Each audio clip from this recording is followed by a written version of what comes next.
Hello everybody and welcome to round 7, the last round of the 2023.1 season.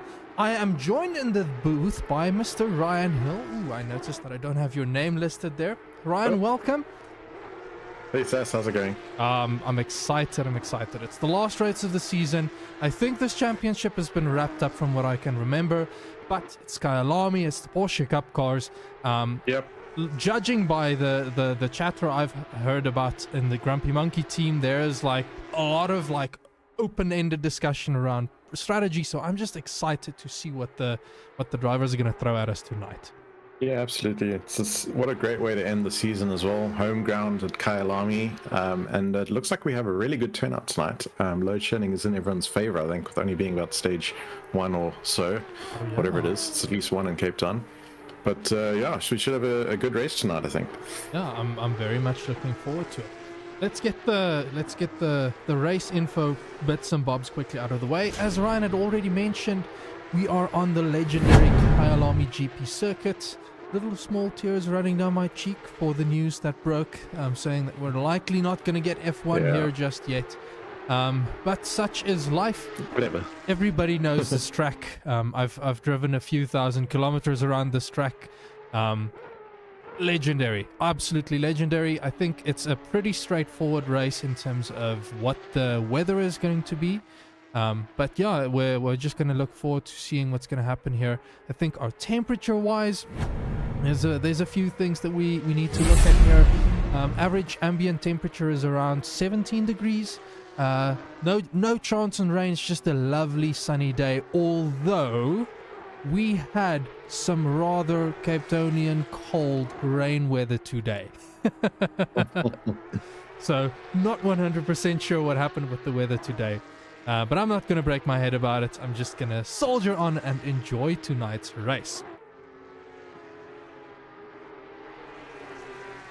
Oh, I've just seen James Leach get it all wrong at the exit of Ingwe. Almost collided with someone else in the pink and white Porsche. Okay. But yeah, drivers are essentially have about 12 minutes left of qualifying. I've been on board with Nick for the time being. He is about halfway through his lap currently. Nobody has finished a lap just yet, so it's going to be slightly difficult to judge exactly what's going on. Get the broadcasting timing sheet there. Nick currently listed as number 1. I think he just got lucky with that join. So he's got the pit box that's right at pit exit. I think he may be on a flying lap as we speak, and he's about to round, this looks like Clubhouse.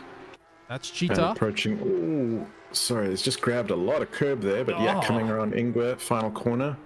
I think he's got a lot of drift going on as well, so it's definitely not going to be a great lap, but it's going to be the first lap up on the board as a 145.3 benchmark is laid. That is it a 143, 145? Oh, sorry, I was not listening. Benchmark should be closer to 43s, low 44s from what I saw in practice. Definitely. As we see a bunch of times pop up. Jeremy de Villiers taking provisional pole with a 144.5. Track is currently optimum, so I'm not expecting lap times to drop like significantly.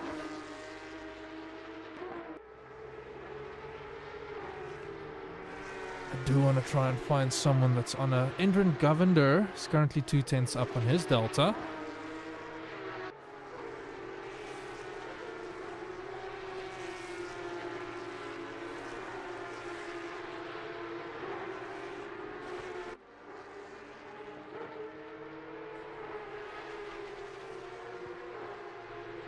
So 44.4. I think there was like a 43.5 somewhere on the times that I saw. Ooh, and Jeremy de Villiers gets really, really out of shape there, out of the Essies. I think he might have clipped the edge of the track there that sent the car bouncing all over the place. And in YouTube chat, Dan's Odyssey, Hugo de Vet, Jackie Jokers, Dirk Brandt. Ooh, Dirk's back. And Stiggy Wiggy, welcome, people. It's exciting to have you here. This is the last race. Ryan, should we be talking a little bit about next season, or are we leaving that for after the race?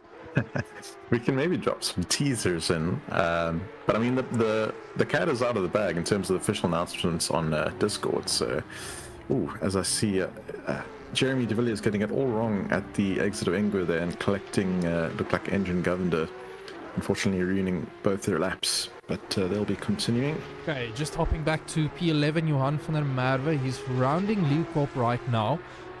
1 second up on his delta, currently 2 seconds adrift of Sean Strydom on provisional pole. And as I mentioned, 43.5, Sean's already there. Charles Wilkin pushing the boundaries. And then there's a 7/10 gap. I think Jeremy and Indren might have tried to close that gap a little bit, but them collecting one another there at the last corner wasn't ideal.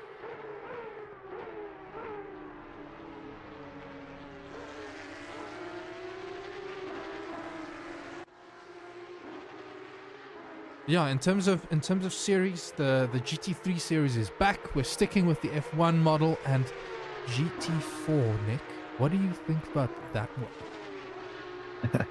So I'm personally quite excited. I've always loved the GT4s in Assetto Corsa Competizioni. I think the biggest challenge is going to be what car does one pick. There's a big spread, I think, of at least 10 GT4 machineries.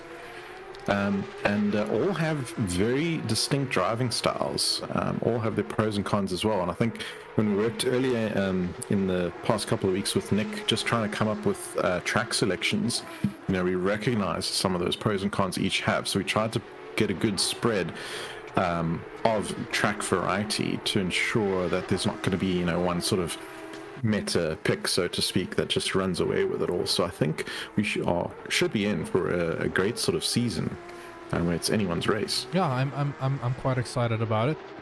I know that Nick was looking at LFM times. That's the beauty of a system like that. That's kind of publishing public data for us. Data, yeah. We can really leverage that to our advantage. Right, so that was in sorry, I've just focused on Ronald Childs, who bumped himself to P12 with a 144.9. But I'm gonna jump backwards. There's a few people that are having good deltas. Actually, Ryan Barrington Smith, one of the, wasn't he the gentleman that that's actually looking like he's winning the championship? Just jumping to him, he's 1.2 tenths up on his delta. That's not going to be enough for a provisional pole, unless that wasn't a good enough exit. So almost a tenth behind Sean Strydom there, who's currently taking provisional pole. But I'm going to jump back to Franco Bernardi, just finishing his lap. These deltas can sometimes be so deceiving. Gregory Hofbart. Francois can jump himself up, perhaps. Out of 21st. Oh, he's just had a little bit of a spin and collided with the wall.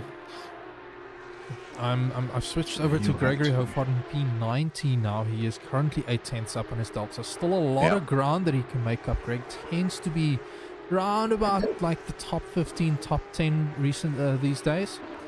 But something that I'm in the back of my mind, I am somewhat excited about or hopeful for, is that the Porsche Cup has made everybody sick of the Porsche, so that when we get to GT4, it's not just the Porsche fest. That Porsche case, yeah. Well, it looks like he is, if my timing screens are correct, 1.1 up on his best.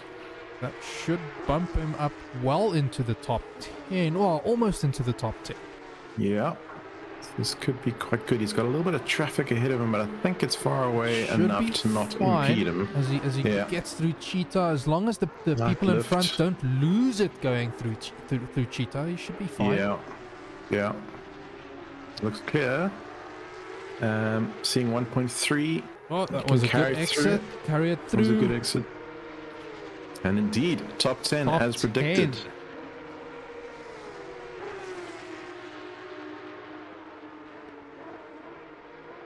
Right, back to P20. Leon van Vieren. He was a few tenths up on his delta. Not quite there.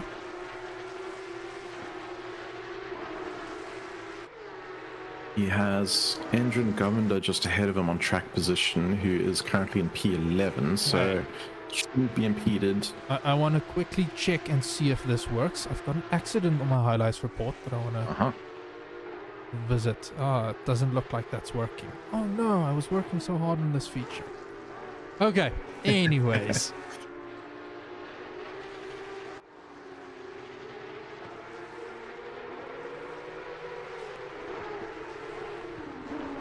Right, Jeremy de Villiers currently in P9, 3/10 up on his Delta. Also in P12, Mark Hennebury running slightly ahead of him. Actually, I'm going to just jump to Mark Hennebury as he goes through Cheetah. Slightly wide. I don't know if he maybe invalidated that lap. I don't think so. Gonna get it. Jeremy de Villiers, meanwhile, is provided he gets around this final corner. Mark Hennebury bumps up into P10. Jeremy de Villiers bumping up into P6. Crossing up to P6. Yeah, it's a great lap from Jeremy there. Ooh, I've got a teammate here, Mr. Christy Simon. Ooh, he's very, very sideways through Sunset there. He was 4/10. He was 4/10 up on his Delta. That is commentator scores right there. Right, jumping back to Ronald Childs in P11, 3/10 up on his Delta.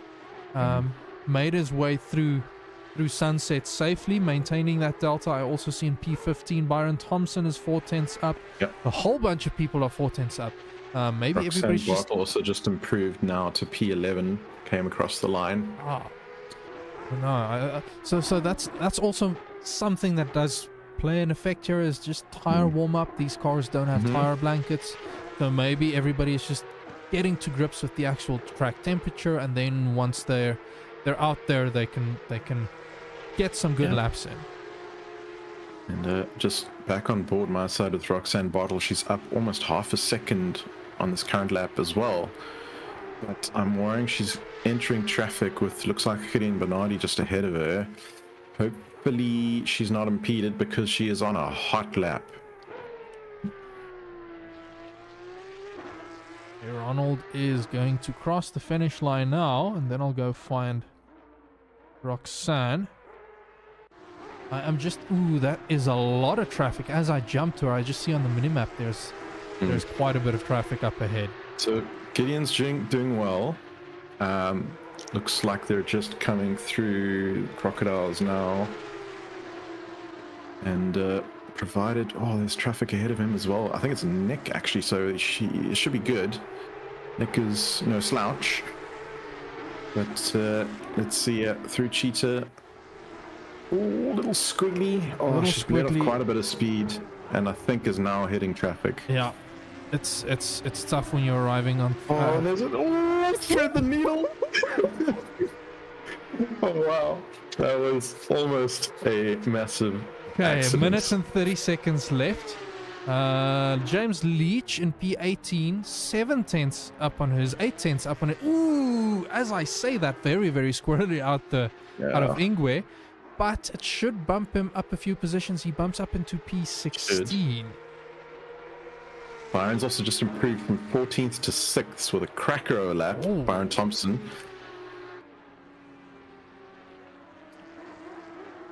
Now, all of the top 10 drivers, they're right about on their bubble. Indran Govender is currently 5/10 up on his Delta. He's been finding quite a bit of pace recently. You see lots of good chatter there about people wanting to come back. Yes, just come back. Let's have good races.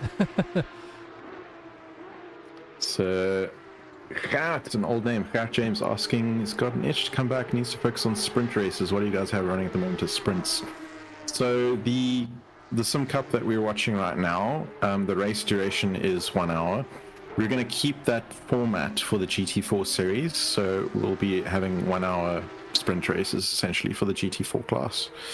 SimGP, it's actually been rebranded now to SimF1 just to get a proper differentiator, is also a 1 hour race. Our GT3 series will be remaining at 75 minutes, so it's an hour and 15 minutes, just a slight bit longer.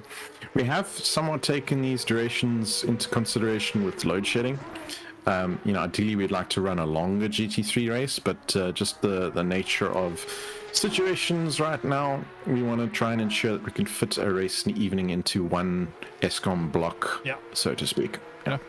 I mean, we have been toying around with the issue of introducing a driver swap series, but I think that's just going to compound the effect of what's it called, of load shedding. But I mean, by all means, if there is maybe a demand for that, like we need to know. We need to have people. Christy peels into the pits. I thought he was going to come and finish that lap for us. Renier Leach is still out there. Currently in P21, 2/10 up on his delta. If there's an opportunity for driver swap series, I've actually been wanting to go and have a look at what the implications is of withdrawing from a race. That was very, very sideways. Having drivers withdraw from a race. If we set up a championship that does allow for driver swaps, then we could maybe have 2 drivers share a car and just make a driver swap at the pit stop, and 1 driver can sign out. Right, Renier crosses the finish line. I think there might be still a few more people out there. Sean Bingham is the only one in the top 10 still out on track in P9 currently, but he's just crossed the line now, no improvement. Right, in that case, I'm going to go for a very quick ad break so that we can... Ooh, what happened to this? Oh, I'm going to go for a very short ad break. We'll be back around about when everybody starts.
All right, we're back.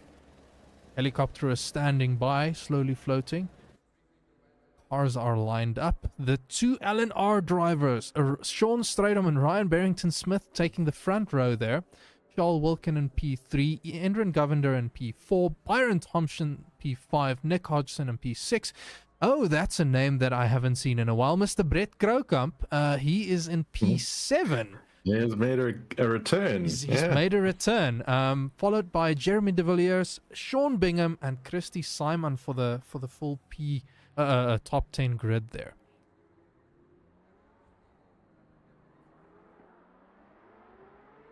Off they peel away on their warm-up laps.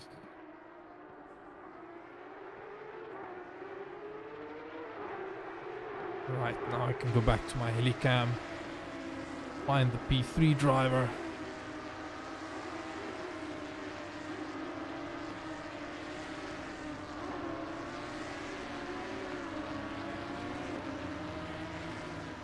Hardes, hello. How are you, my friend?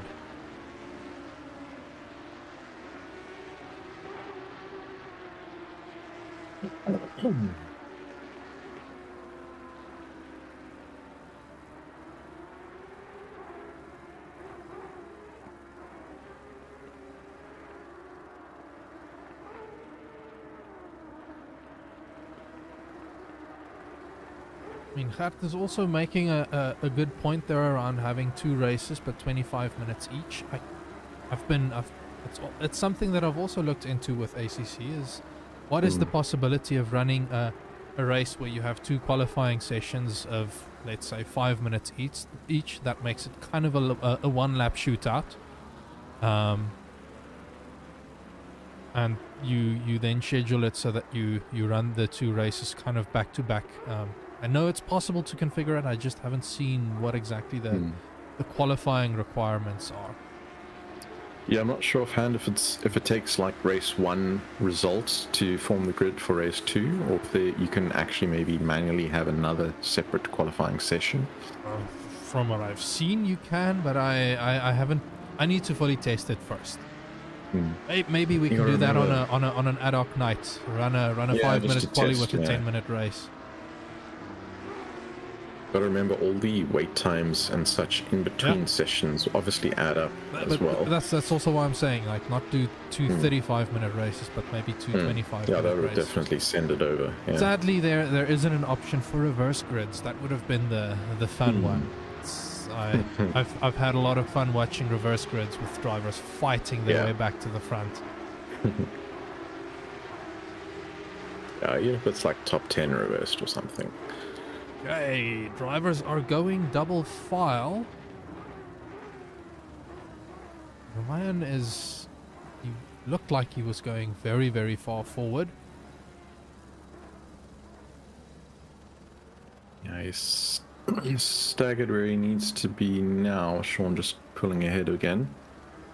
This is one of those tough tracks where you've got a hairpin at the end, so you kind of have to speed up going around that hairpin if you're on the outside, and be careful that you don't go too fast around the inside. Yep. Luckily not too big of a grid.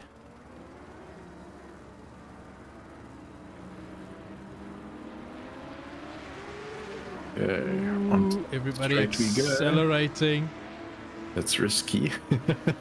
You got to balance it to, is it 60 or 80 k's an hour? It's usually 70. 70, yeah, so in between. Yeah. Light has gone green. Off we go.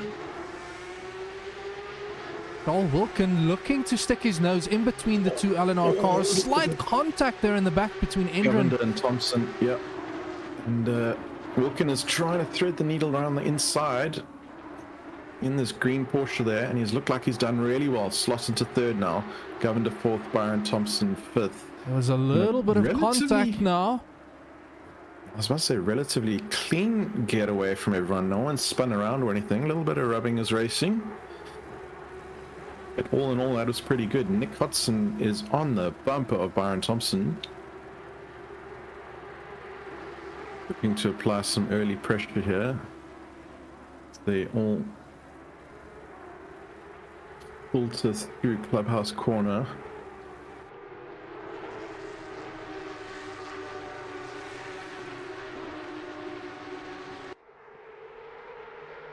Let's see if I can go find a nice onboard view. That's the wrong one. Riding on board with Nick now, following the top 5. The 2 LNR gents looking like they already managed to pull quite a gap there. Yeah, a little bit of a gap to Wilkins' green Porsche there, yeah. And Nick's going for a dive up the inside. Big send. And I think he's got it done and dusted. Byron does need to be careful now, because he's gonna have Brett Kroukamp right on his rear.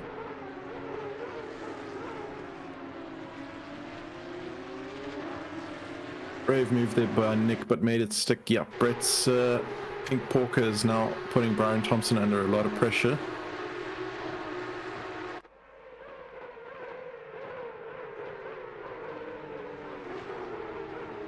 Another big send. Oh, there's a little bit of a look. I think is that Mark Henneberry behind Brett. Oh, and we've got some incidents here. Looks like 34 and 74. That's Ryan Barrington Smith. I'm just jumping back 30 seconds. Oh, that's not going to be enough. That jumped back way too far.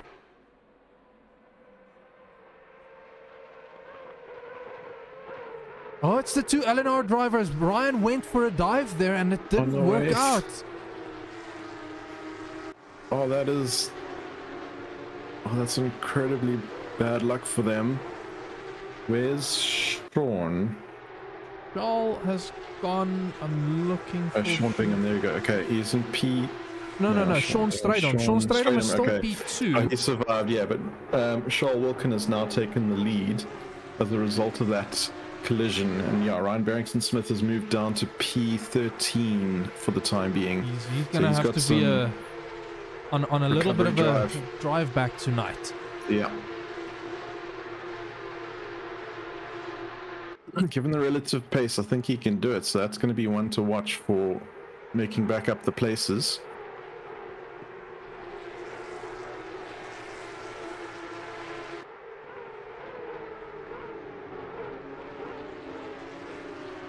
Hopping back to Mark Hennebury. Seems to be a relatively small gap between himself and Brett. Although Brett looks like he's much closer to Byron at the moment. He's almost just showing his nose there. And Byron Thompson's running wide here, almost giving Brett an inch.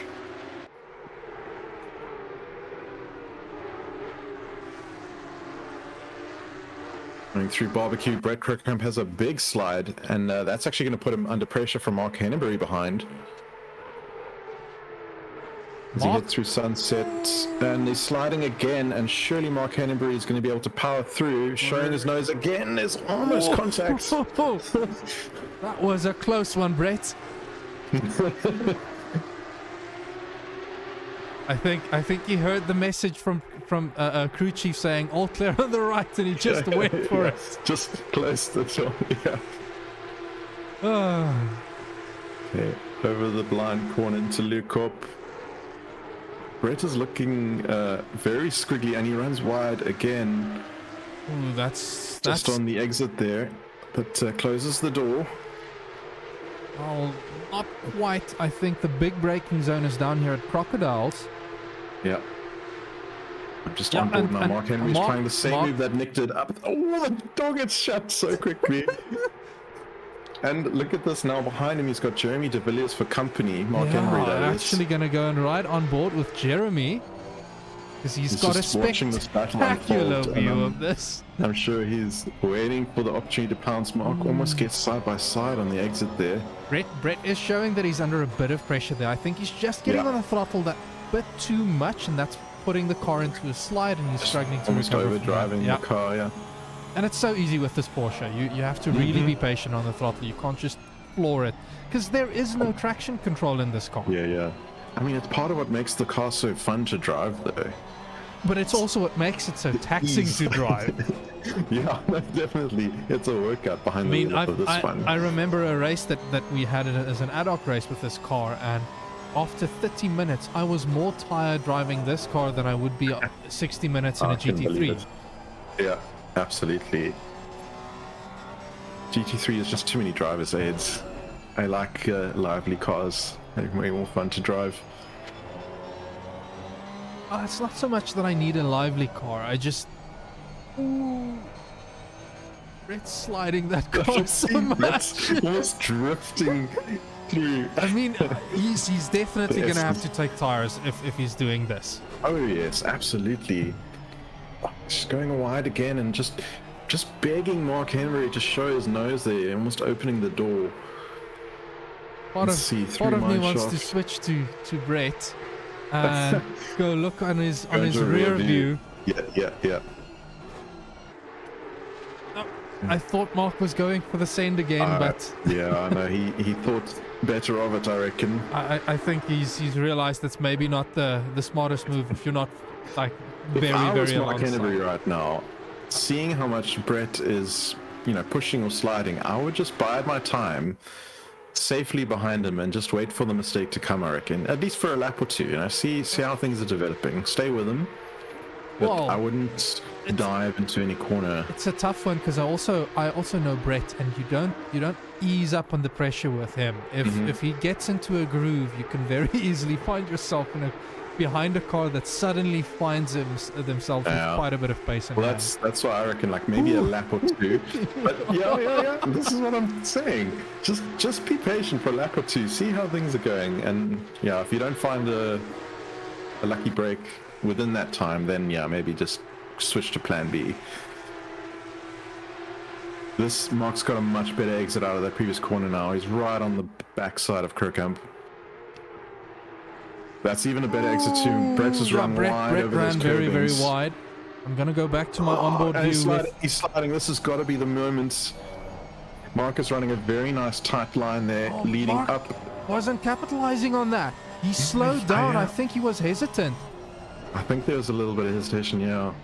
But now this tight line by Mark Henry through Leerkorp. And I see Christy Simon is also getting nice and feisty with Jeremy de Villiers and for P7. So this battle with Brett is really hotting up nicely. See how Brett Kirkham, he likes to open the door there for crocodiles. Well, to be fair, if you're taking that title line, you need to be basically nose to tail into the braking zone so that you can go for the braking maneuver. It's quickly there on exit. Because if you're not, you're going to be diving your nose in, and it's almost a guarantee that the other driver's going to turn across your nose.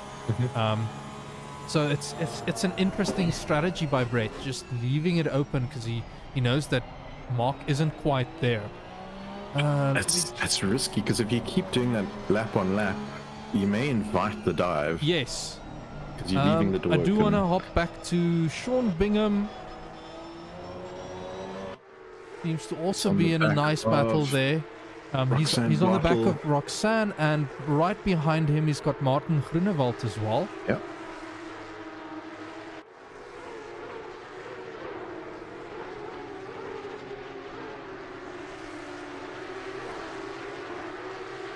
So this is quite the train of cars forming right now.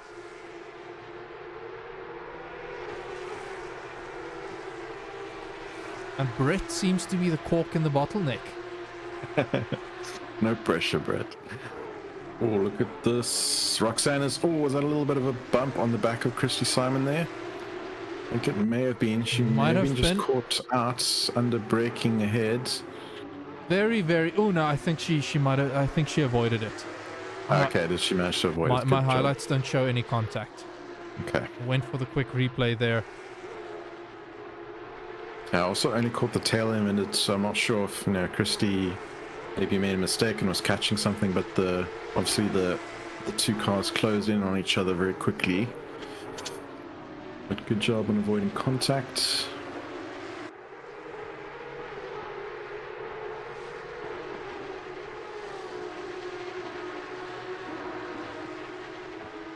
I'm just looking up and down the field to try and find some more gaps, but this is about the closest one. I've got Gregory Hofart in P16 right on the back of Renier Leach.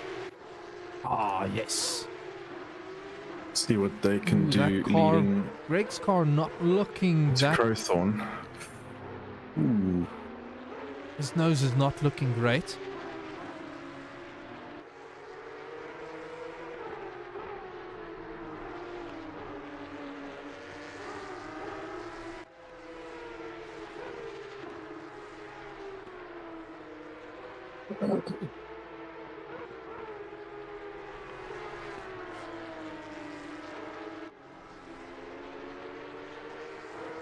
Yeah, definitely a scuff front end.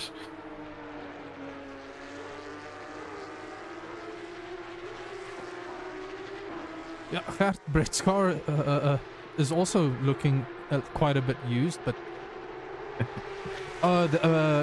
looking back in my history, I do see number 444 being involved in an incident with car number 5. That is Sheldon Stunder, who is behind, one place behind Gregor Hofart, but not in view, so maybe a while ago. Hey. Meanwhile, Renier Leach is running very defensive off the inside of Crocodiles here, and Gregory Hofart is all over the back of him. It's all going to come down to the exit of Ingwer here. Come on, Greg, you can do it. Ooh.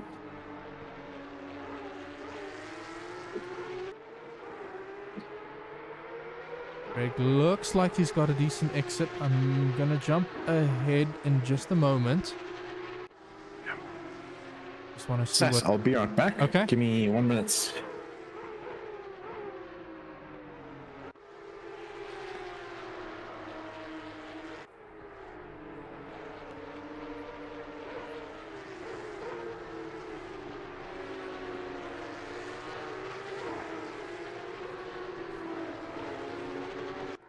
Just hopping forward to Nick Hodgson. He's been having quite the battle with Byron here. Byron laying down the pressure pretty consistently.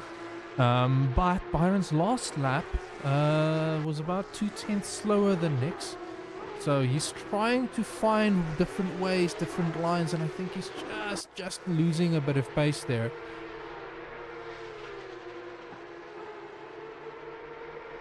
But then there's also this battle. Look at that, 1, 2, 3, 4. That was what, 5, 6, 7 cars or something like that. I think that's all the way down to Martin Groenewald. No, that's Ronald Child. So Brett Krokam currently in P5 with 8 cars in the mix.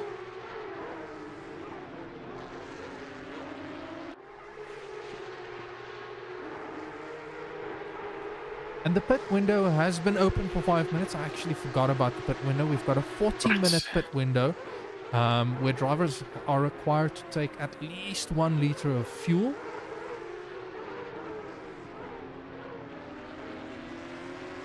But I'm back with you. Looks like the Hofart Leach battle is ongoing. Oh wait, there was a moment. There was a moment. What's happening? On Bingham. Oh, Leach has had a moment. Renier Leach and Hofart sails by. So that was the just coming through the Yuxke sweep there. Renier Leach got I'm on the very replay. sideways. Ooh, yeah, I'm on the replay right now. Leach got very, very squirrely on the exit there. So Gregory Hofart able to capitalize on that minor mistake. Fortunately, kept it going in the right direction. Renier Leach did. No contacts with the wall. Right, I just want to go see quickly. It looked like there was a bit of a moment between Martin Groenewald or actually car 44. Yeah, Martin Groenewald had a moment somewhere, and that has eased up the pack a bit. I was just making a comment saying that there were like 8 cars in the mix, or like 7 cars trailing Brett very, very closely.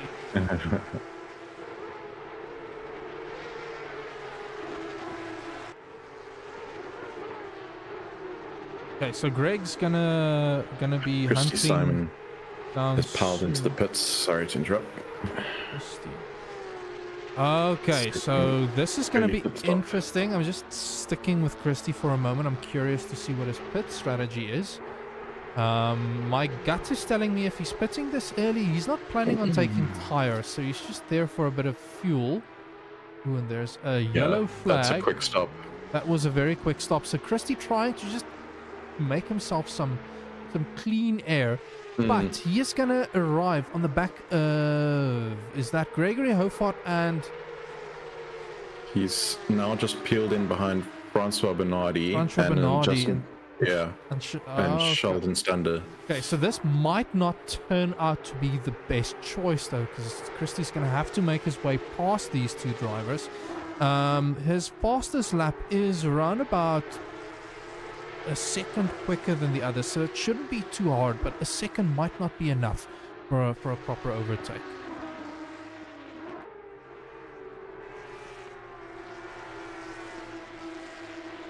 Right, hopping forward to Johan van der Merwe. And the Nick battle quick.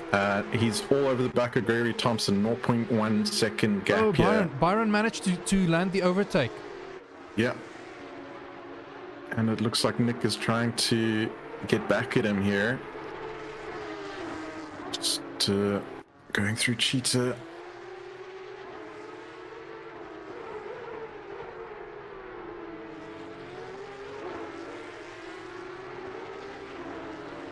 And a good exit there by Byron Thompson, I think, has ensured that move is going to stick for now. Indeed. I'm gonna take a gamble and just rewind by a minute. Okay, no, so that overtake happened quite a while ago.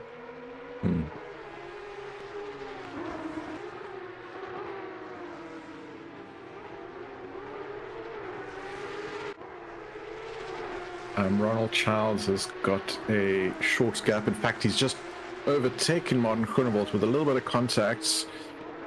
Minus side right, swap there. I can quickly catch that. Ooh, that was a bit of a dive into turn one. Ran Martin wide. But they both live to fight the day. Little bit of rubbings racing there, perhaps.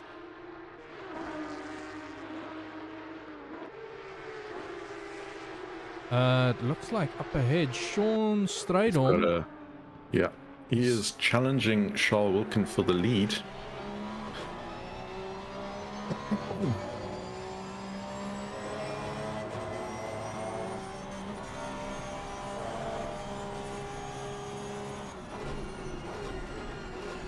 Ooh, I'm wondering if Charles is maybe starting to struggle a bit on his tires.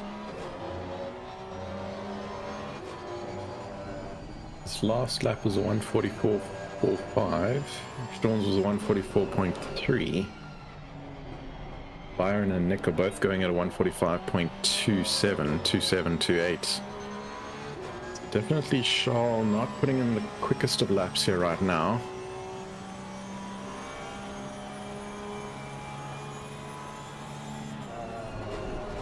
I do see Christy Simon manages to make his way. I want to see if I can catch this. No, he's already made his way past the car. So Christy's pace difference is clearly helping him there. He's got a bunch of clear air now. If we just look at the track trying map. to do the undercut. Yeah, he's got a bunch of clear air now. Gregory Hofart is up ahead, but that is like 6 seconds up ahead of Christy. So he's got a very, very good amount of time to work with. Greg's best lap, or last lap, was a 46.3 though, so Christy will be closing in on him pretty quickly.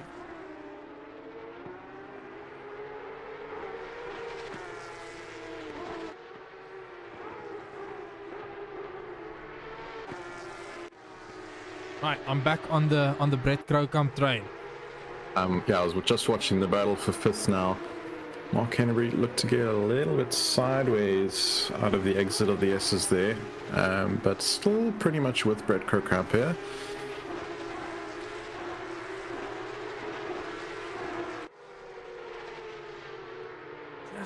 Just over 20 minutes into this race, we've had a 10-minute pit window already. Of the drivers, I saw Christy Simon, and who else has already pitted? Leon van Vieren has already pitted. Ooh, Endrin Govender is in the pits as well. Oh wait, I think Endrin had a bit of drama there at the start of the race. If he was involved with the LNR guys or not, didn't catch that incident.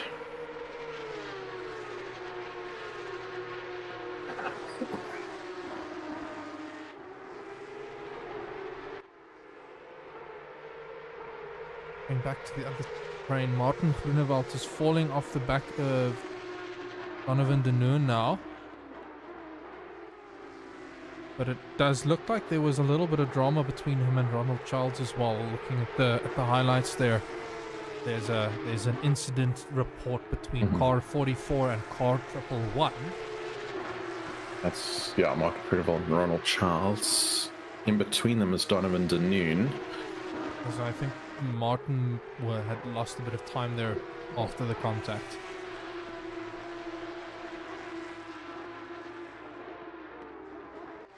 Sean Stratham, he is just overtaken Charles Wilkin. In fact, they're side by side right now, coming down the mine shaft.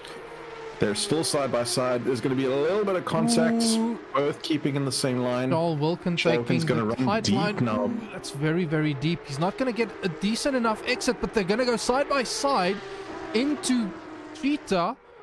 Sean does have to take the tighter line there, but that was a beautiful overtake. Come under pressure on the exit here. And he's managed to keep the line. Oh, a little bit of a drift around the final corner. That might have cost him a bit on his exit, though. I feel like Charles was also doing some drifting behind, so... I want to just jump back a minute. Catching... Oh, Charles had a moment through the S's. He had a bit of a slow exit. Sean getting a beautiful drive on the inside of Liukorp. That was why they ran side by side down mineshaft.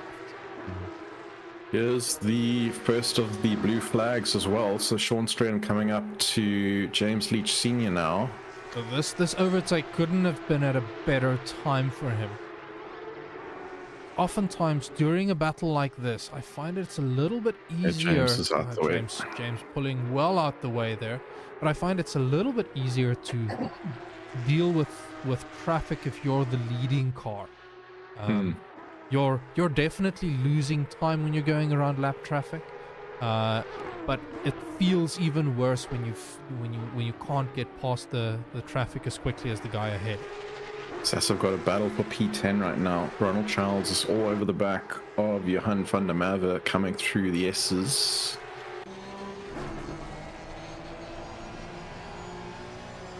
Oh, not getting the best exit there out of the S's. He had to kind of delay full throttle there for a moment. Staying with them quite nicely. Whoa. Oh, some oversteer. And Ronald Charles keeps it going. Good work keeping it out the wall.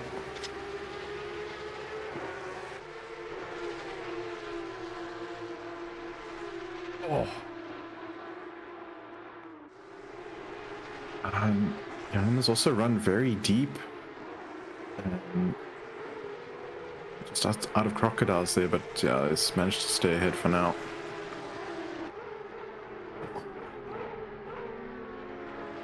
There's bright yellow rims. Alright. Sean Bingham is in the pits. I'm trying to... I don't know how long he's been stationary yet. I think it's just happened, so it's now about approaching 10 seconds now. That's a long time stop to be stationary. Yeah. I think Sean is taking tires. Must be. Right, let me Definitely. get back.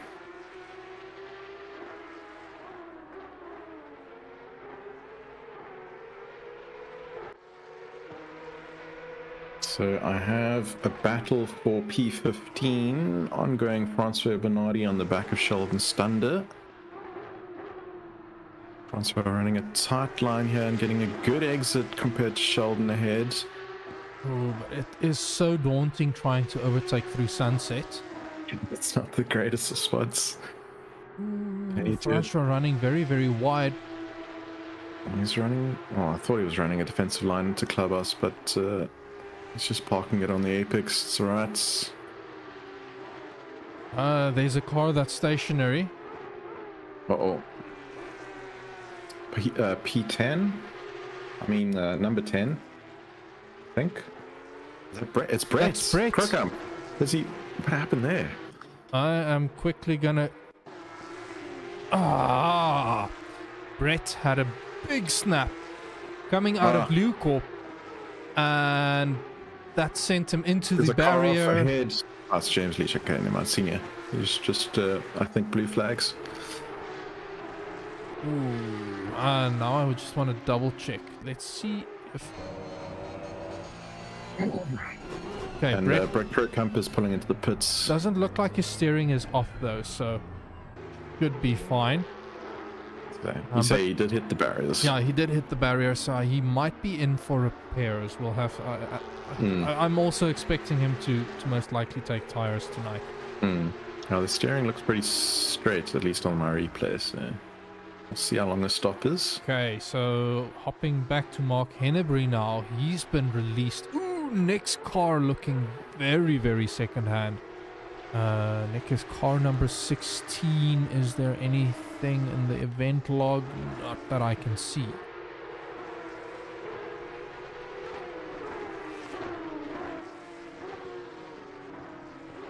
Yeah, just the front of it really. Perhaps there was a rear-ending moment somewhere along the line. got a gap reported. Ronald Charles to Johan van der Merwe. This is a battle for P8. Just rounding the bottom of Leerkup there.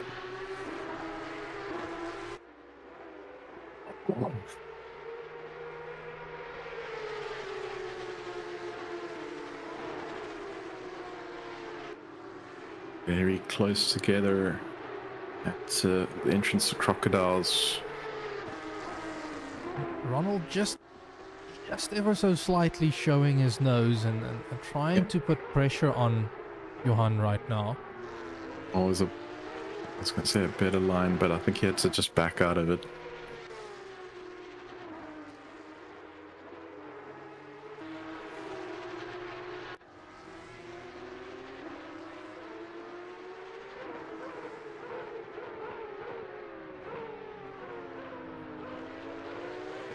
Oh, and a squiggly moment there as Ronald has to catch the slides. Yeah. And again, a big drift at the top end of barbecue. We want to quickly hop back to Christy Simon. He has arrived in the back of Gregory Hofart. Yeah. His last lap, a full second quicker than Greg. It's got a much better exit coming out of barbecue there. And almost an overlap, but Greg's just squeezing out the door.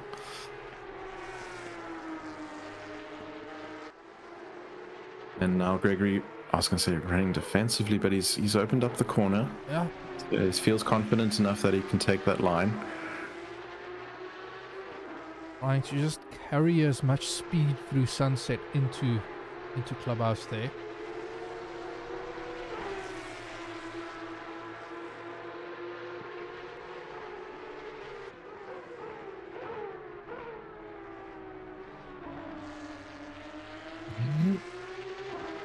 Showing a little bit of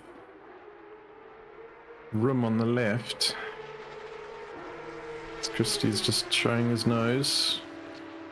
Is he gonna go for the overtake here? No, it's not yet. As the crew chief informs everyone, we're at the halfway mark.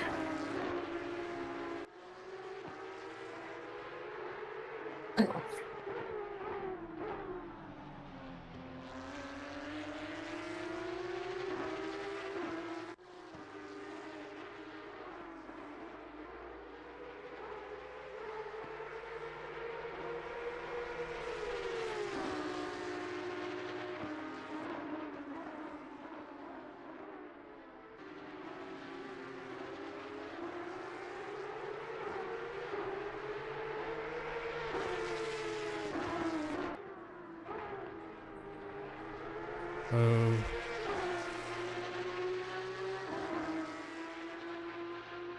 Interesting. Christy Simon has Byron Thompson behind him now. Mm-hmm. Thompson Both was of them in... have done their pit stops. Yes, but Thompson was Byron in was ahead. P3, Yeah. whereas Christy was P8. Gregory's gone off just ahead of Christy Simon, all on his own. Just enough pressure there by Christy. Yep. That's going to promote him up, and that's leaving him again with a bit of clear air. Next car up the road is Martin Groenewald, and Christy is half a second faster than Martin. So maybe there's a little bit of team dynamics that's going to be coming into play soon. Yeah, we'll have to see. He is about 10 seconds up the road though, so he's got some clean air for now. But catch this battle in maybe in about 10 laps time. Yeah. Mark Hennebury is in pits. He's just pulled away. Ronald Childs is in the pits. He is also just pulled away. Childs is just pulled it to a stop. I'm watching him now. Brett Krokkamp is in P20. I think Ronald is taking tires. This is a long stop for him. Yeah, that is quite the stop. Sheldon Stunder is also diving into the pits now. Ooh, drives into the barrier. The wall. That is such what you want. such a tight pit entry. It's always daunting. You have to go to the right and then really turn it hard.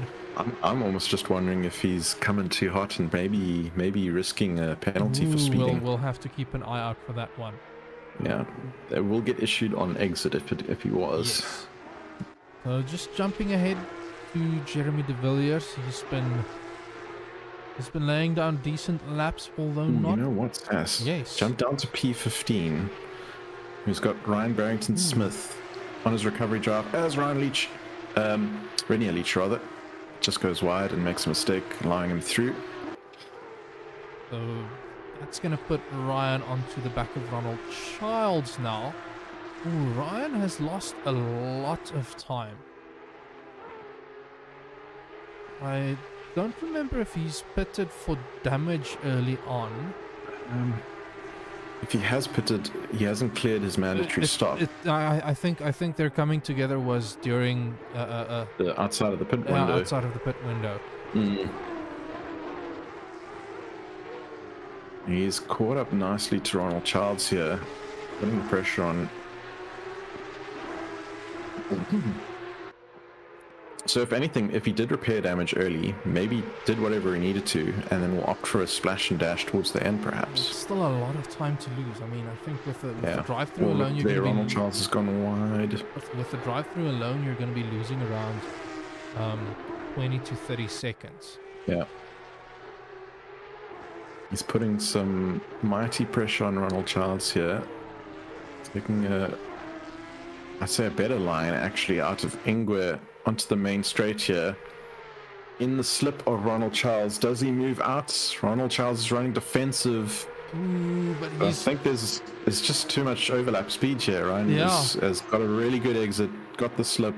That's pass done.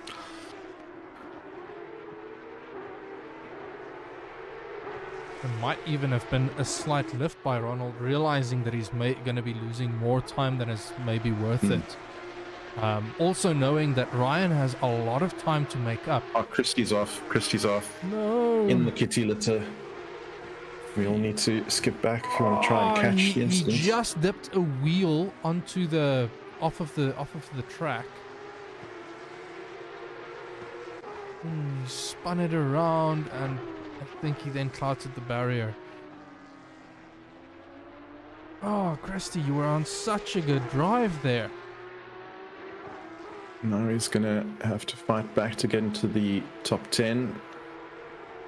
Gregory, there are quite a few in the top 10 without pit stops. Should fall back far enough that Christy with the pit stop still to come. Yeah. Speaking of which, he's sliding his way around the final corner there. His tires might be hot and rubbered in.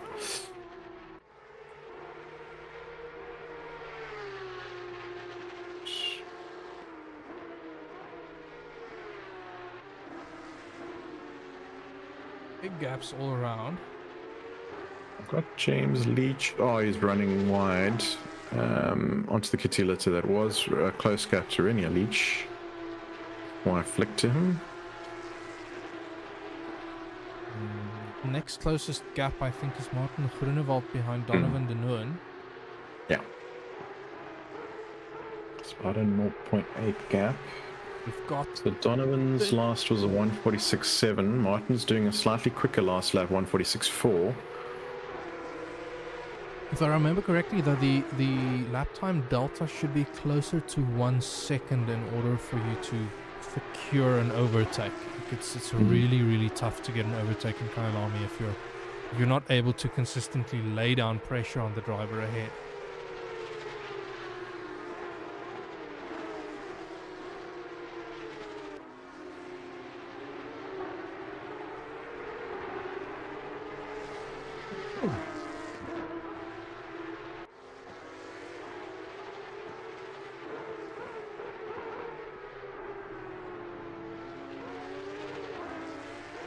Catching the slides, Martin needs to.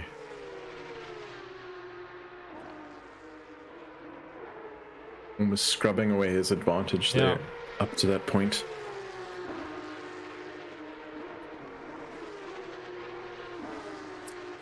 Looks like James Leach in P16 is making a move towards Renier Leach. Renier is running defensively. Both opt to take a wide line now, though. And that is Sean Bingham behind him. Coming to play. Oh, big curve grab there by Renier Leach, and he's run wide. Does manage. Sean Oh, he Bingham. just dived straight into the pits. Okay. One way to do it. I mean, it is a risky way to do it. You can very, very easily get yourself a penalty there. I don't think I saw a penalty handed out for whoever we were. No, I think they got away with it. No speeding there. And I think James Leach may find himself under pressure now by Sean Bingham.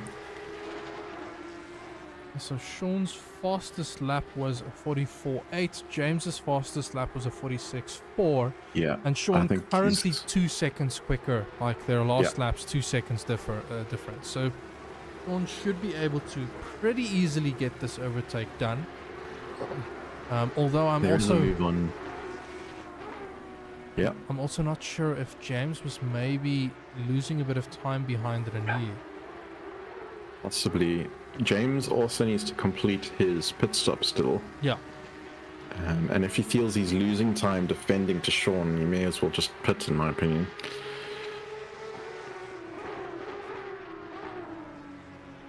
Well, I would maybe rather just give up the position instead. I mean, if you know you still need to pit, why waste time defending on slow laps?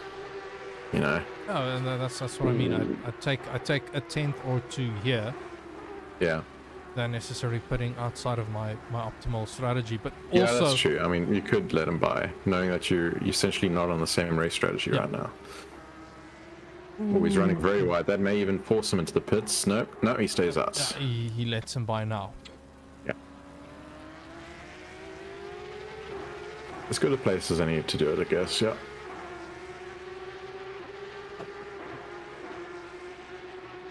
Hopping back to Martin Oops. Groenewald Yeah. and Donovan de Noon now.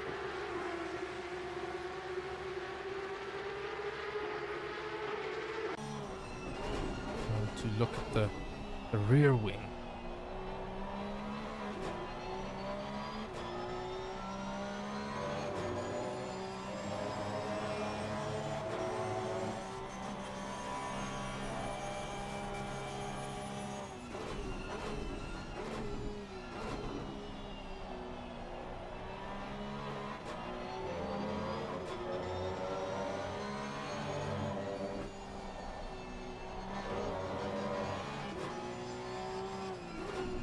It's a somewhat battle I'm keeping an eye on in E19.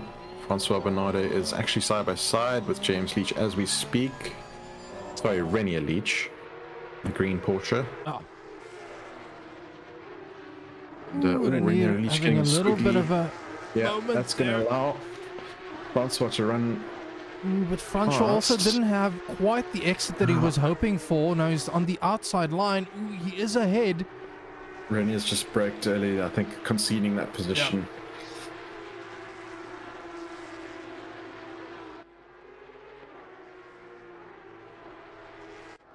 Mark Hennebury right on the Yes. back of Gregory Hofart right now.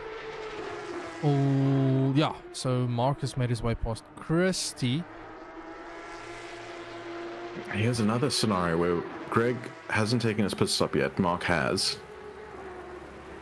What does Gregory do? Greg is also a second slower than Mark right now.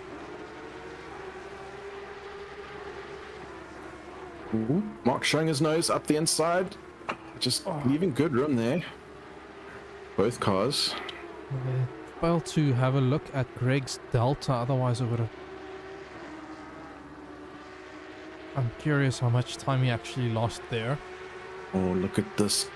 Mark's going to dive up the inside here. And I think this could be the move. Getting it through. He's squiggly through Leopold. Oop. And there's traffic. Oh, there's someone parked in the middle of the road. That's Donovan de Noon. What? I'm not sure what's going on there. Why is he parked in the road? He hasn't pitted yet, or did he run out of fuel? Ooh, Mark Hennebury runs very, very wide there, going into not Leeuwkop, Crocodiles. Yeah. I'm just sitting with Donovan. His car's rolling again. I don't know if he's just put it in neutral and is trying to roll down the hill. But if he has run out of fuel, at least he's off the racing line now. Quickly gonna jump back. Now 30 he's applied seconds. the brakes again. Oh, Donovan has been stationary for 30 seconds. I wonder if he's having some hardware issues. Yeah. We might be looking at a mechanical retirement here. He has fortunately pulled off the racing line now, thankfully. There should not be in danger of any collisions. I'm seeing Martin Groenewold pull out of the pits in front of Ryan Barrington-Smith, really close together. That is battle for P10 right now. So Ryan is also yet to pit. There is 6 minutes and Gregory's just got to stop, go 30. 30 seconds. Oh no, Greg, that was for speeding in the track. pit Oh, lane. it was speeding in the pit lane. Yeah, he's just exited the pits now and instantly got it. It must have been speeding. And yeah, meanwhile, back to the Barrington-Smith-Groenewold battle.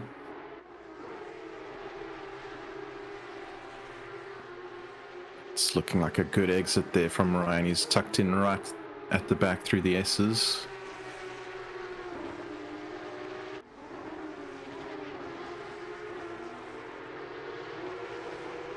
He's going to look into the inside line. Side by side, this should... Goes for the move. It does force Martin wide slightly. Correct that slide, but he's leaving the rim. He had to catch that slide, so he just lost all the momentum coming through that corner. They're still side by side. Ooh, Martin runs very wide, but he's still inside line. He's still there, yeah. Good space leaving, but because of that... Compromise this exit. Yeah, exactly, and Ryan's just taken that line. 5 minutes to go. Ryan is pushing this to the line, as is Sean Strydom, Joel Wilkin, and Nick Hodgson. So, are the top three yet to pit? Yes. That is interesting. Where is Mark Hennebury? How far down the road? He is just coming up to Sunset now. Where's Nick? Nick is... He's going through Mineshaft now. Yeah. Ooh. That might... Ooh, Nick's running wide. Through Crocodiles. Struggling a little bit with grip there, it seems. I think they should have enough of a gap. I think they have enough of a gap. Yeah. I'm gonna run they do a quick pit stop. I'm gonna run a quick experiment. I'm gonna check where Mark is. So he's at Leeuwkop now, and if I jump back a minute and go to Nick was at Clubhouse a minute ago, so that gap is less than a minute. Ooh, okay, that's interesting.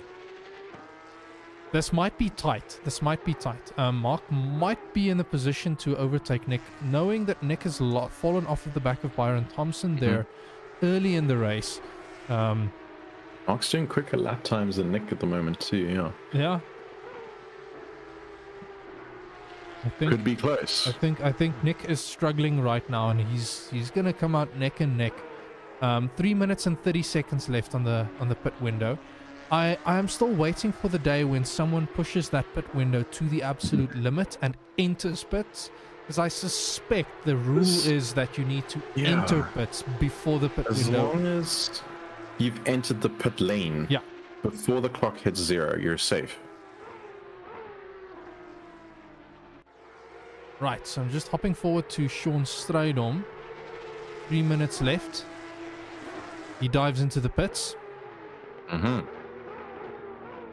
Joel Wilkin dives into the pits. So we can watch them in the pits. Yeah, see who gets the relatively more quicker pit stop. I'm on board with Nick now, just seeing what he decides to do. And he is staying out for another lap. Okay, Sean is rolling. Charles is still rolling. Now rolling, yeah. Charles didn't get a good pit stop itself there. Yeah. So Nick has taken provisional lead of this race, but he is gonna need to put basically this next lap. Next lap is gonna have to be the pit stop for Nick. Mark, meanwhile, currently coming through Crocodiles. He's got Jeremy de Villiers there for company. I think Jeremy is closed down the gap, and he is looking to try and capitalize on it.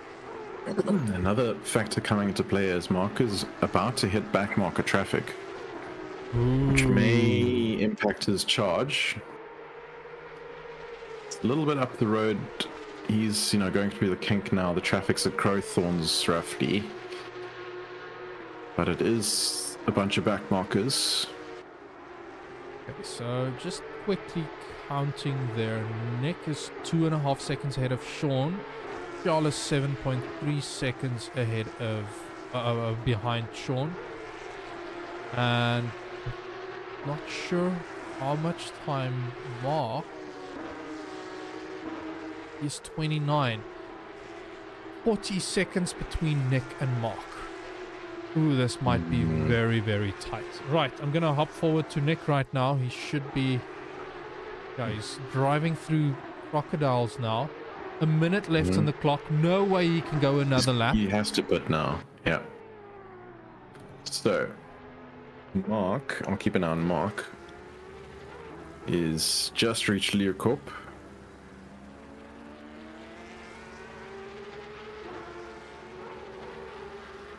Rooting for Mark. Come on, Mark. Always like a battle. I'm with Nick right now. Nick's just gone through mineshaft. Stationary.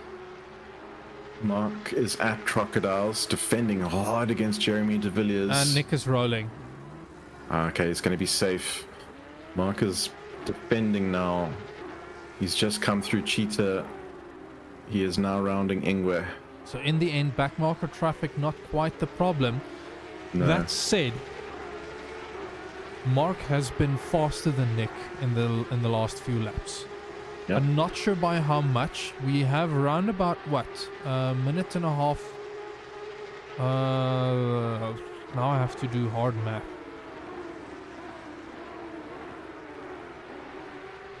All laps remaining? Roughly. Battle for P11 right now. Sean Bingham rounding the final corner. Side by side by Ronald Childs, and he gets it all wrong. Oversteers into the pit wall. No! Oh, I managed to get that on a replay. That was so unfortunate. Unfortunate for him indeed. It was definitely looking like he was able to challenge Ronald Childs there. I've got another battle developing further up the field. P7 battle. Byron Thompson and Johan van der Merwe. And there's Jeremy de Villiers and Mark Henneberry. So this might come down to the line.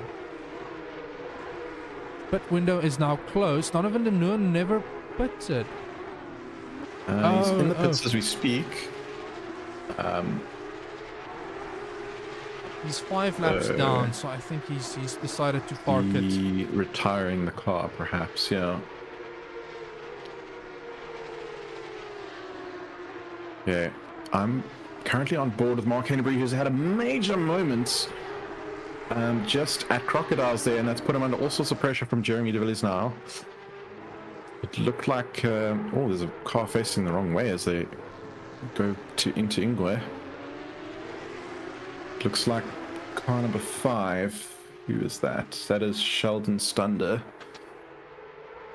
But Mark Henneberry is essentially sandwiched between the back markers ahead of him and Jeremy de Villiers fighting for position behind. And as I think Gideon Bernardi gets out of the way for him. And the next car in front is Chris Bernardi. A little bit of a slide Mark has. And not impeded just yet by Chris Bernardi ahead. Is going to be tight though. Chris running very wide through Sunset. Now, Chris might want to peel off to the side a little. There you go. He lets both drivers go. So I would have been a little bit worried as Jeremy de Villiers. Well, if I was in his seat. Look at how bouncy they are over those curbs, and yeah, Mark running defensive up the inside. I've been seeing a lot of cars bouncing quite a lot. It looks like people are favoring quite a stiff setup.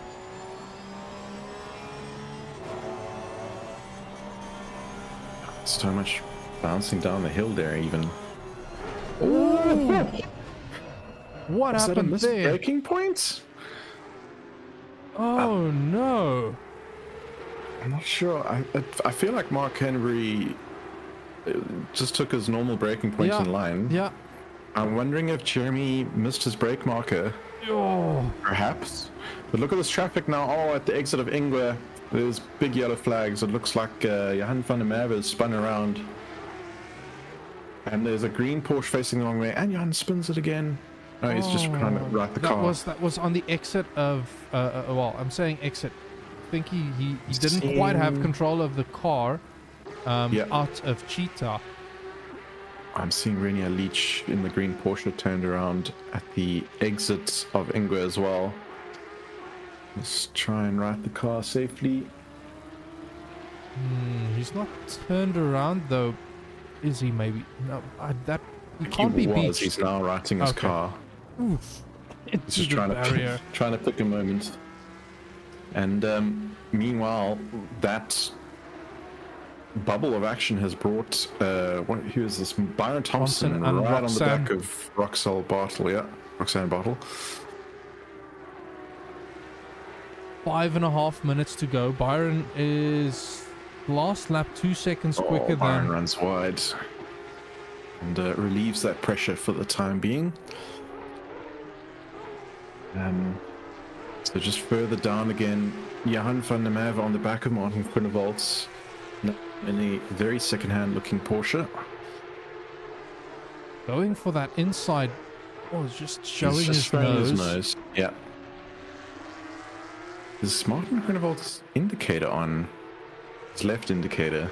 I'm trying to see anything on it's the flashing front. or if it's just my screen. Or both indicators on. There's definitely indicators. Regardless, there's Johan drives very, very deep there. Sorry, I'm hopping back to Byron Thompson, who's behind on the back of Roxanne again. Yeah. And there are some battles developed suddenly all over the place coming out of the pit stop phase.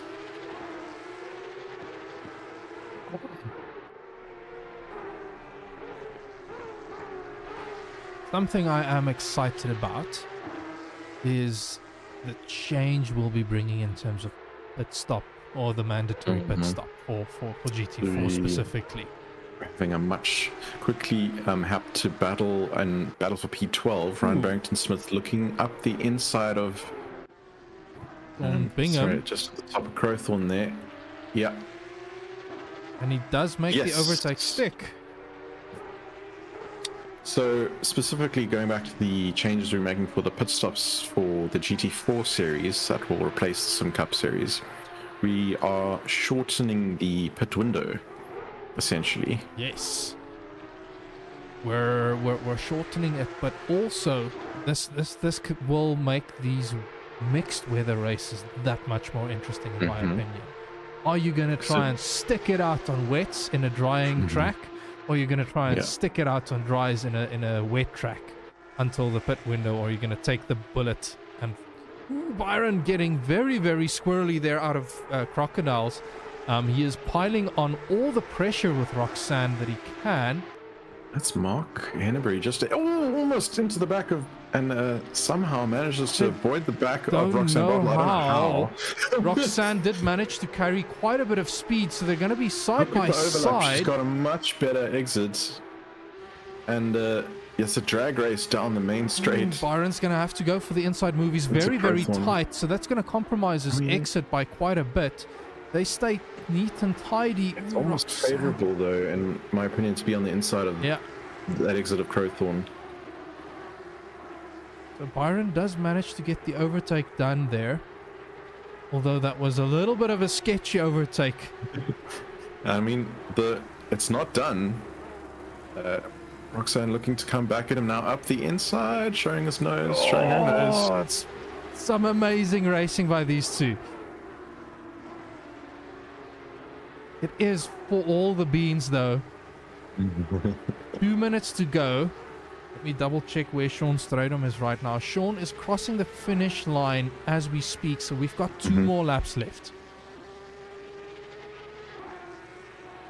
And that gap's just opened up again. I'm just checking on Martin Groenewold. What's he doing back of Johan?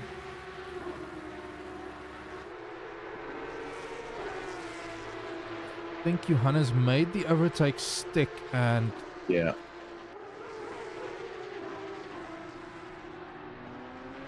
And there's even another battle developing for P16 now with James Leach on the back of Gregory Hofart. And just rounding Ingwe now into the main straight. They go. Can James get a good exit? Maybe a little bit of draft. I think Gregory's a little bit too much ahead to enjoy a draft right now.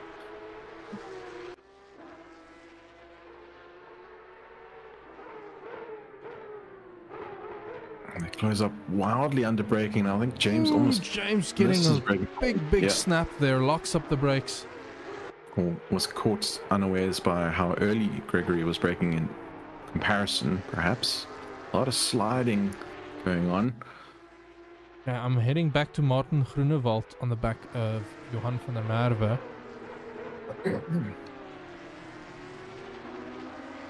Martin not quite able to capitalize just yet. This should be their second last lap they're starting, that they've just started.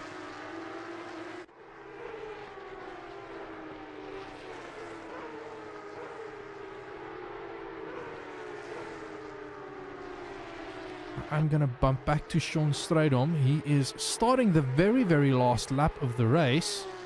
Just now, he's had a pretty good race for himself there. Little bit of contact there with a teammate at the start. I'm sure there's gonna be some words there. I haven't seen Paul Venter in chat tonight.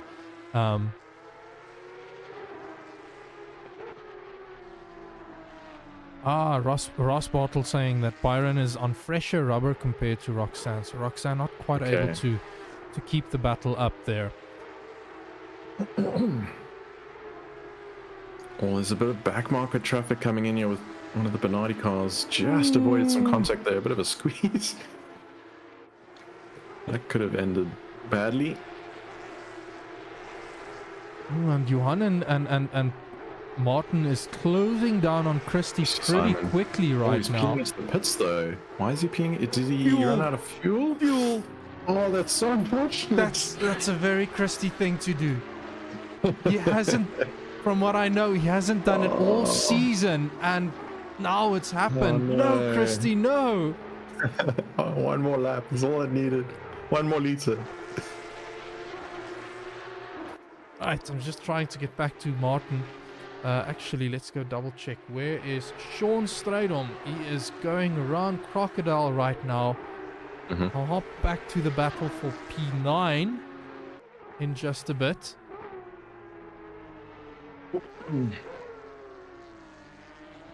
But Sean taking a hard-fought win here tonight.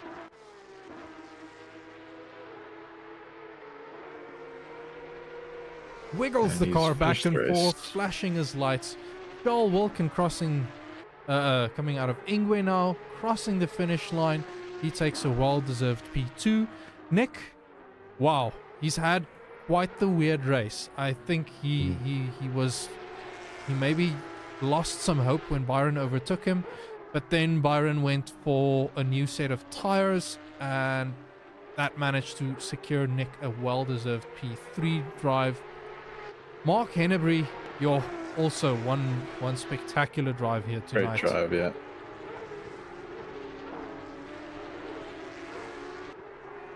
We'll bring it home in P4. Byron Thompson followed very closely by Roxanne Bartle. Jeremy de Villiers crossing the finish line. Then I'll hop back to Martin Groenewold. who's gonna bring home P7 with Martin Groenewald right behind him. Ryan Barrington-Smith right at the end there, still a fierce battle to get past the back marker.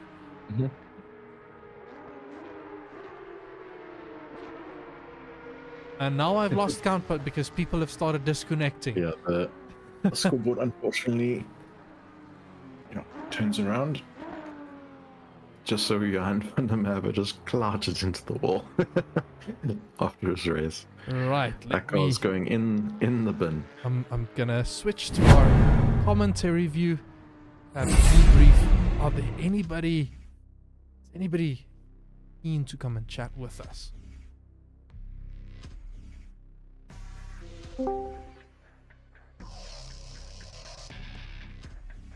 Hello, Mr. Nick Hodgson. Hello, Sass. Hello, Ryan. How are you guys? Hey, Nick. Yeah, good. And you? Yeah, tired, but good. Tired, but good. Up and down race. Yeah, very up and down race. Hey, it looked like from what I saw at least, which wasn't much, that Sean and Charles had an epic race for the win. Yeah, I don't think it was easy for any of them.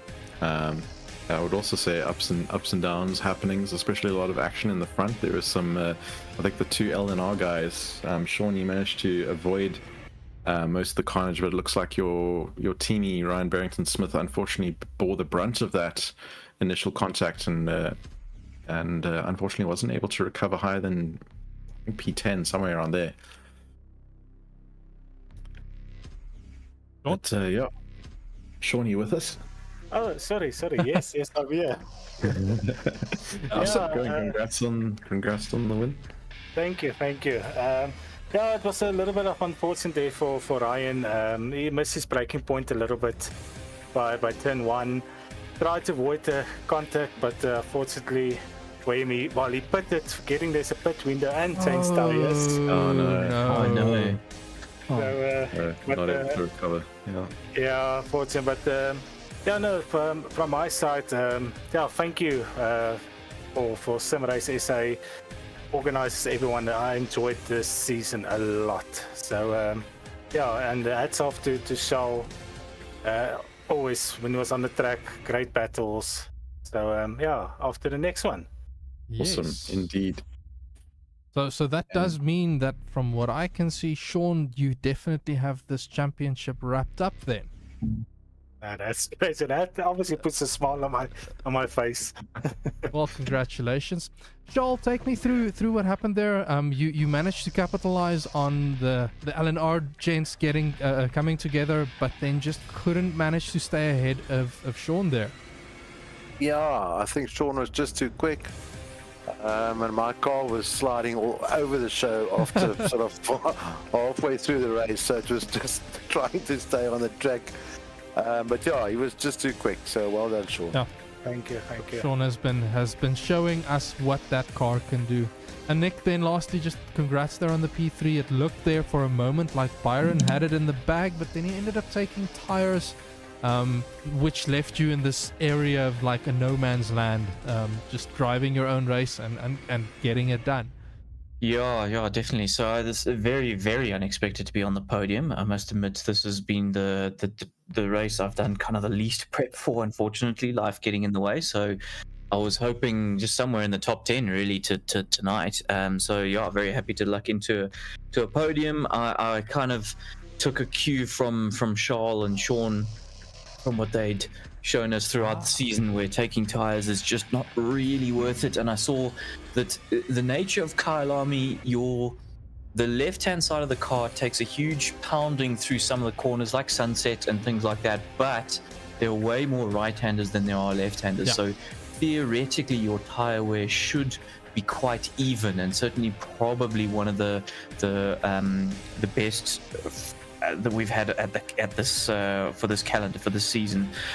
So I just figured, taking tires is probably a bad idea. Try and manage your pace certainly early on. Yeah. I think I saw Sean doing that a little bit as well. Don't slide the car too much, and then you should be okay. And I lucked into Byron just being more cautious and taking tires. Unfortunately, had that coming together with a back marker, but somehow carrying a lot of damage didn't. Apart from making me very slow on the straights, didn't have too much. The car was still balanced just fine. So, lucked into a third place. Very happy to do so, and a good way to end of the season. Yeah, good to hear. Quick thoughts from you gentlemen about the GT4 cars. Sean, you excited for it? I'm actually going to give a skip on that, but I'm talking. I think me and myself and Paul is going to join the GT3. Okay. The next season. Good job. Yeah. Yourself? Yeah, I think I'm also going to give it a skip, unfortunately. But I'm also looking at maybe doing some GT3 races. Okay. Nick, I know you've been very excited.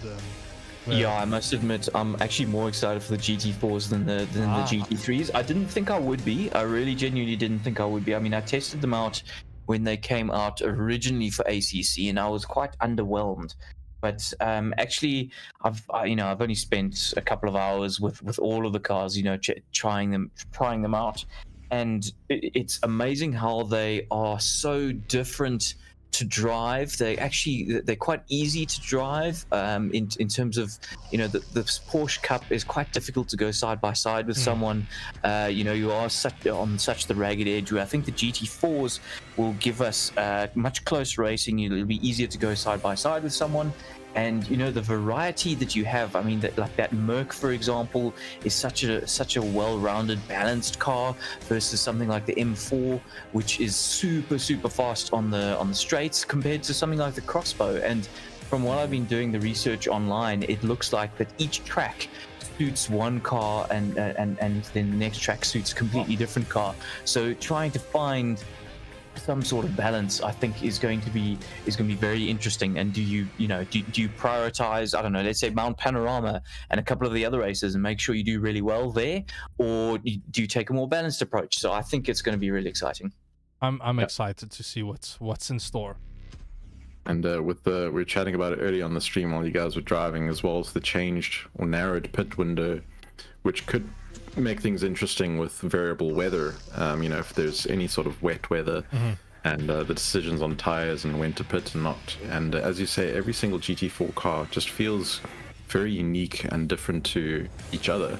Yeah, so absolutely. Car selection is going to be quite a critical decision to make. I mean, that's a good point, Ryan. Weather will throw quite an interesting challenge at us, depending, if there's rain or not. So take the Maserati GT4, doesn't have ABS, things like that. Yeah. So of course, in the wet, it's going to be absolutely nowhere. But something like the Alpine, which is quite a light car, in the wet should be an absolute demon. And then you might find at a track, I don't know, like Paul Ricard, which has got super long straights, and you imagine that M4 might do well. For a wet race, might suddenly throw that, just out the window. So yeah, I think for that reason, it's going to be super exciting. Yep. Well, and then at least in the GT3 class, sorry to break your word, Sess, it's a new season, new track selection, new cars have entered the realm of asset course competition. We've got the McLaren Evo that's been added recently. The new Ferrari 296 is also up for grabs. So and the we Porsche? could see some, and the new Porsche. Yeah. I'm excited to see what's in store. Whether we're gonna have a 3-car grid mostly, or whether we're still gonna have a good mixed grid. And then, as always, we still have some F1 running. So those F1 drivers that love to go fast and break their necks, that's for you. Thank you, gents, so much for racing with us tonight. Thanks for the season. It was a spectacularly entertaining season to watch. I'm excited to see what the next season is going to bring for us. Absolutely. And thanks again to all the viewers. Thanks again to the top 3 winners here, and for us driving for us with the season. Hope to see all of you back in some form or another. And, have a good one. Thanks for the stream, chaps. Much appreciated. Yeah. Alrighty. Sure. Thanks, guys. Ciao for now. Cheers all. And then just to quickly close it off, sign-ups. When are they opening, Ryan? I mean, we could just open them now. Tomorrow. Right, so some logistics to quickly get through. Head on over to www.simracesa.co.za, find the link to our Discord server, get through the verification process. You'll have to rename yourself and just get yourself verified there. But Once sign up is open, we'll put up an announcement on our Discord server and you can enter the 2023.3 season. It is kicking off on the first Monday of July, if I remember correctly. I can't remember right now. Yeah, Monday the 3rd of July, yeah. Monday 3rd of July. So that is when the first race is happening. We're not doing HLQ this time around. We are using the Sim Racing GP platform's ELO score ranking system. So if we have multiple divisions, we'll sort it out with that.